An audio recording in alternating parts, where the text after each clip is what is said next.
हुमायूं का मकबरा भारत के दिल्ली में स्थित मुगल सम्राट मिर्जा नासिर अल-दीन मोहम्मद का मकबरा है, जिसे आमतौर पर हुमायूं के नाम से जाना जाता है। इस मकबरे का निर्माण हुमायूं की पहली पत्नी और मुख्य पत्नी महारानी बेगा बेगम द्वारा 1568 में उनके संरक्षण में करवाया गया था और उनके द्वारा चुने गए फारसी वास्तुकारों मिराक मिर्जा गियास और उनके बेटे सैयद मोहम्मद द्वारा डिजाइन किया गया था। यह भारतीय उपमहाद्वीप का पहला उद्यान मकबरा था और यह दिल्ली के निजामुद्दीन पूर्व में दीना पनाह गढ़ के करीब स्थित है, जिसे पुराना किला भी कहा जाता है, जिसे हुमायूं ने 1538 में पाया था।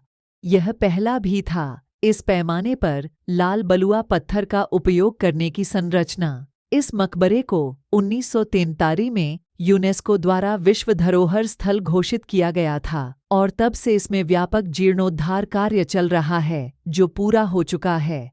हुमायूं के मुख्य मकबरे के अलावा पश्चिम में मुख्य प्रवेश द्वार से उस तक जाने वाले मार्ग पर कई छोटे स्मारक हैं, जिनमें से एक स्मारक तो मुख्य मकबरे से भी 20 साल पहले का है। यह ईसा खान नियाज़ी का मकबरा परिसर है, जो सूरी राजवंश के शेरशाह सूरी के दरबार में एक अफगान कुलीन थे, जिन्होंने मुगलों के खिलाफ लड़ाई लड़ी थी, जिसका निर्माण 1543 खौफ में हुआ था। इस परिसर में सम्राट हुमायूं का मुख्य मकबरा शामिल है, जिसमें महारानी बेगा बेगम, हाजी बेगम और हुमायूं के परपोते और बाद के सम्राट शाहजहां के बेटे दारा शिकोह के साथ साथ कई अन्य बाद के लोगों की कब्रें हैं। मुगल, जिनमें सम्राट जहांदार शाह, फर्रुखसियर, रफ़ी-उल-दरजात, रफ़ी-उद-दौलत, मोहम्मद काम बख्श और आलमगीर द्वितीय शामिल हैं।